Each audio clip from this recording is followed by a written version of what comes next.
Magandang araw mga kaibigan. Ito po ang update sa Senado ngayon.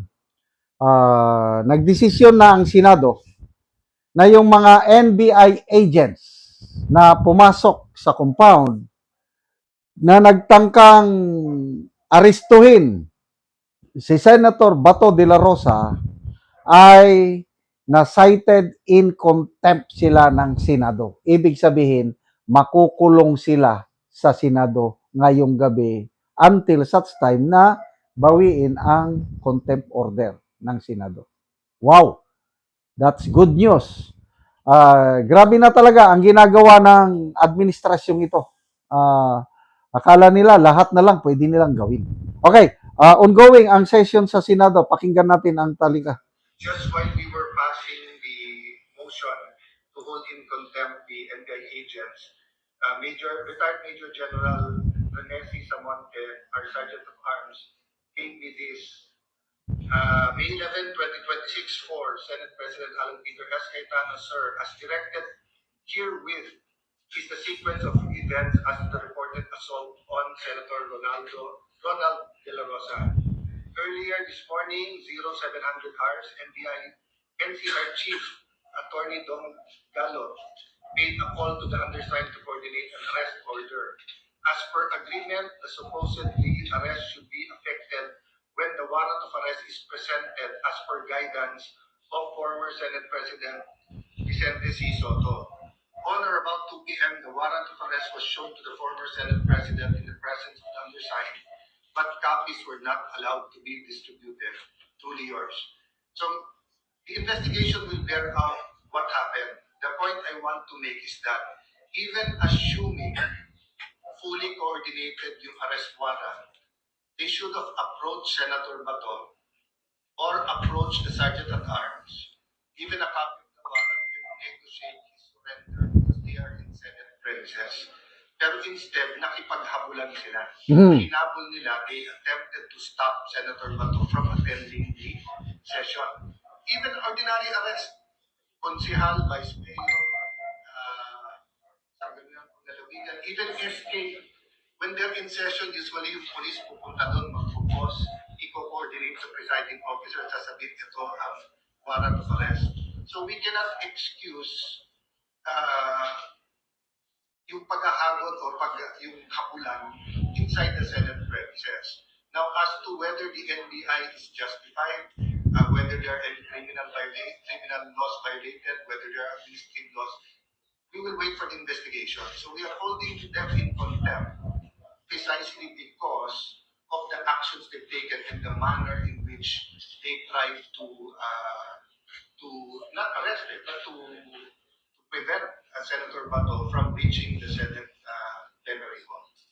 So, President, having held them in contempt, I believe an investigation is proper. Yes. Thank you, Mr. President. So we refer all of the comments after the previous referral to the Committee on Rules and Committee of Public Order. So all of these comments said in plenary, including the videotape, including the report, spot report of the Sergeant of Arms, is referred to the two committees. Senator Bato. Mr. President, while the investigation is pending, this representation would like to move that the current Sergeant at Arms be replaced with the former Sergeant at Arms, Brigadier General Mahmoud Nasca. Mr. President, I so move. If I may intervene,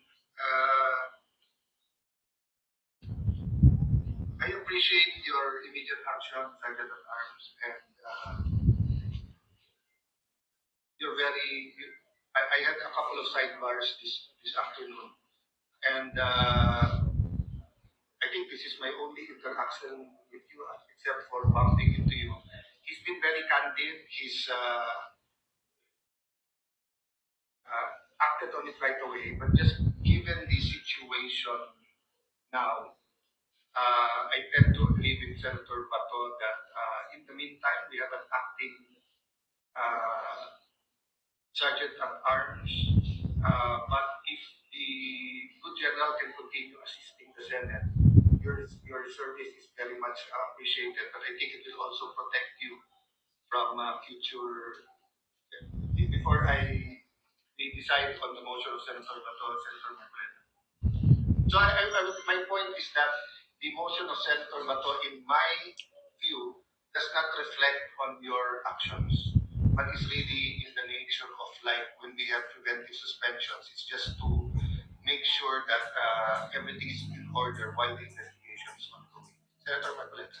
Mr. President, I don't think we can make a conclusion today that whatever happened now or earlier this afternoon does not reflect Yes, to the work of the preliminary. Secretary. Preliminary. I agree. Because I'd like to ask whether in his explanation the former Senate President knew that that was the way that a sitting senator be treated, even for the sake of an argument that there is a valid warrant of arrest. Was the procedure explained to the the former Senate President, that the way he should be arrested was explained and approved by the former Senate President? That is the question that the Secretary General should answer. Because if the former Senate President allowed it, then he himself was responsible in what happened earlier. I cannot answer that question, but I assume or I give the benefit of the doubt or assume regularity that no senator would allow that manner of arrest. Having said that, as you said, these are all preliminary. But the concern, I think, of Senator Bato is not only this investigation, but also the security of the session hall and his security in the next few days. That's precisely the reason, Mr. President, because I think Senator Bato is very apprehensive of what is yet to be happen after this session. So he should be placed in a situation where we can all be happy, be confident that nobody can touch him.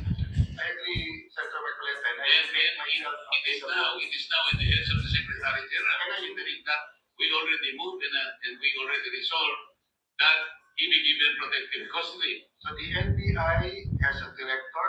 The director of NBI is under the Department of Justice that has a secretary. The secretary is a member of the cabinet, which is under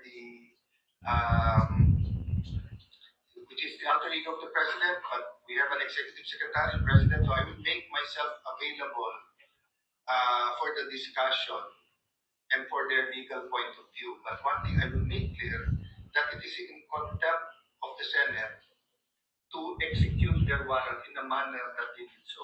And it is possibly an excuse that you were actually executing a warrant of arrest, because for us it's very clear they were preventing Senator Bato from participating in this afternoon session. Ayun nga po yung aking naiisip. Kasi kung alam na po at pinaalam sa kanya, nandito pala sila, umaga pa, preparado na sila, yun na lamang pong tinatanong ko, ganun po ba yung paraan? Sinabi po ba nila yung paraan na hindi man lang nila papapasokin dito, hahabulin nila, kamuntik na nga siyang nahulog sa hagdanan, nakita ko po kanina, at napali pa yung dalawang niyang taliri. Mhm. Ito ba ay in-explain sa ating former Senate President na alam kong hindi naman niya papayagan? Ngayon, kung nangyari po, pati yung ating former President, hindi na po nila nirespeto. Pati po yung ating institution. Ito po yung magiging problema. Salamat po, Mr. President. There are many issues that we have to untangle. In the meantime, there are many problems the country is facing, and we have to meet regarding the committees and the direction of the Senate. So, Majority Leader, what's the parliamentary status and what's the suggestion of the gentleman who is now very much present?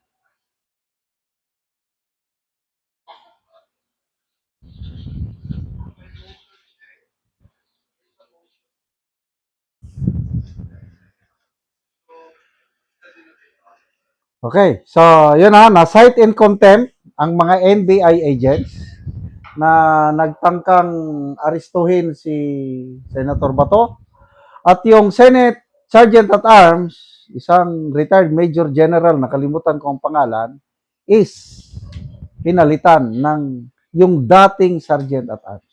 So yun po ang kaganapan sa Senado.